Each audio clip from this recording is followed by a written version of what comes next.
Hello बच्चों, चलिए प्रश्न को पढ़ते हैं।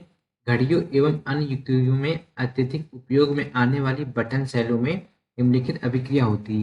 ये हमारी क्या थी? अभिक्रिया दी हुई है। तो हमें अभिक्रिया के लिए डेल्टा जी नॉट और ई नॉट का मान हमें ज्ञात करना है। तो चलिए बच्चों, देखते हैं मुख्य अवधारणा।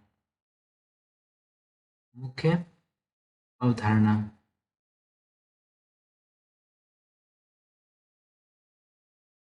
ये हमारी क्या दी हुई? अभिक्रिया दी हुई है। तो देखिए यहाँ पे जिंक सॉलिड किस में जा रहा है? जिंक 2+ में जा रहा है। तो यहाँ पे क्या हो रहा है? इसका ऑक्सीकरण हो रहा है। देखिए अभिक्रिया हम लिख लेते हैं यहाँ पे। देखिए ये हमने क्या किया? जिंक है, सॉलिड है, इसका क्या हो रहा है? ऑक्सीकरण हो रहा है। जिंक 2+ जा रहा है और क्या दे रहा है? 2 इलेक्ट्रॉन दे रहा है। तो यहाँ पे देखिए जीरो से कहाँ जा रहा है? जीरो से +2 में जा रहा है। यहाँ पे क्या हो रहा है? ऑक्सीकरण हो रहा है। यहाँ पे हमारा ऑक्सीकरण हो रहा है। इसका मान हमें कितना दिया हुआ है? देखिए यहाँ पे इसका मान हमें दिया हुआ है ई नॉट बराबर, यहाँ पे देखिए ई नॉट बराबर कितना दिया हुआ है? 0.76 वोल्टेज दिया हुआ है। देखिए यहाँ पे क्या हमारा जो विद्युत रासायनिक श्रेणी होती है, वहाँ पे जो मान दिए होते हैं मानक अपचयन विभव के मान दिए होते हैं। यहाँ पर 0.76 वोल्टेज जो दिया हुआ है, ये मानक ऑक्सीकरण विभव का मान दिया हुआ है। किसका दिया हुआ है? मानक ऑक्सीकरण विभव। मानक ऑक्सीकरण विभव का मान दिया हुआ है, क्योंकि यहाँ पे ये सभी क्रिया में क्या हो रहा है? ऑक्सीकरण हो रहा है, इसलिए यहाँ पे मानक ऑक्सीकरण विभव का मान दिया हुआ है। अब हम सिल्वर के लिए देख सकते हैं। सिल्वर में क्या हो रहा है? देखिए यहाँ पे सिल्वर पे हमारा यहाँ Ag2O है और क्या है? H2O है। और क्या हमारे यहाँ पे 2 इलेक्ट्रॉन हो जाएगा। तो ये अभिक्रिया करके क्या देंगे? अभिक्रिया करके देगा हमारा 2Ag देगा, यानी सिल्वर के 2 मोल हो गए। और क्या देगा? हमारा हाइड्रोक्साइड आयन देगा। हाइड्रोक्साइड आयन के 2 मोल देगा। यहाँ देखिए ये हमारा +1 से कहाँ जा रहा है? ये हमारा +1 से 0 में जा रहा है। तो यहाँ पर क्या हो रहा है हमारा? यहाँ पर हमारा अपचयन हो रहा है। अपचयन हो रहा है। ई नॉट का मान कितना दिया हुआ है? ई नॉट का मान हमारा दिया हुआ है 0.344 वोल्टेज दिया हुआ है। अपचयन कहाँ होता है हमारा? अपचयन हमारा होता है कैथोड पर होता है। चलिए हम ई नॉट का मान निकाल लेते हैं। ई नॉट बराबर क्या होता है? ई नॉट सेल बराबर क्या होता है? ई नॉट सेल बराबर होता है E nought cathode minus E nought anode. E nought cathode, cathode पर क्या क्या हो रहा है? देखिए कैथोड पे अपचयन हो रहा है। किसका हो रहा है? सिल्वर का हो रहा है। देखिए यहाँ पे हम क्या करेंगे? यहाँ पर हम Ag+ से, यहाँ पे ये थोड़ा सा Ag+ से Ag minus E nought anode. Anode पर क्या होता है? ऑक्सीकरण होता है। किसका ऑक्सीकरण हो रहा है हमारा? जिंक का। देखिए जिंक 2+ से जिंक। अब देखिए मैं आपको एक छोटी सी बात बता दूं। यहाँ पे हमारे यहाँ पे जो मान दिया हुआ था 0.76 वोल्ट, देखिए ये यहाँ पे ऐसा मान दिया हुआ था। ये हमारा क्या दिया हुआ था? ऑक्सीकरण हो रहा था। 0.76 वोल्टेज दिया हुआ था।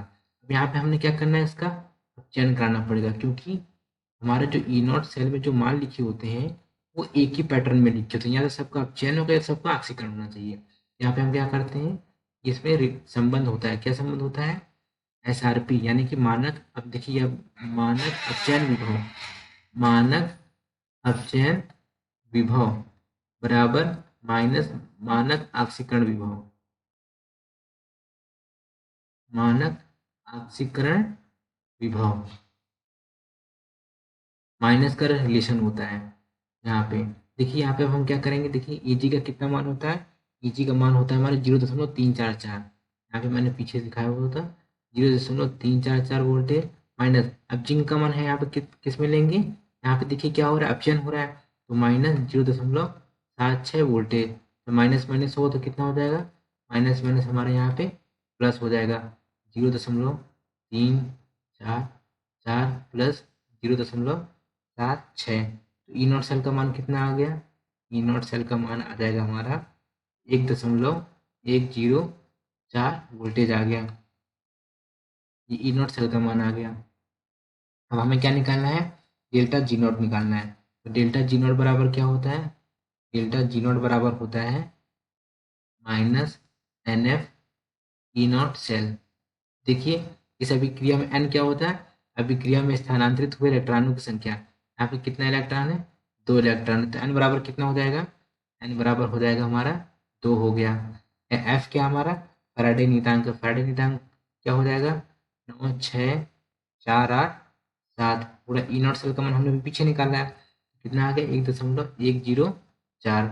इसको गुणा कर लेंगे तो कितना आ जाएगा, इसको गुणा करने पे डेल्टा जी नॉट का मान आ जाएगा हमारा -213.04 किलो जूल।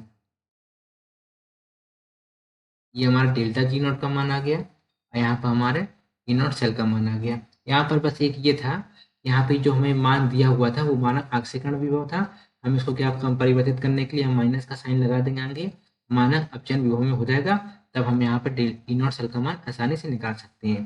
दिए गए प्रश्न का सही उत्तर ई नॉट सेल का मान 1.104 वोल्टेज तथा जी नॉट का मान -213.04 किलो जूल है।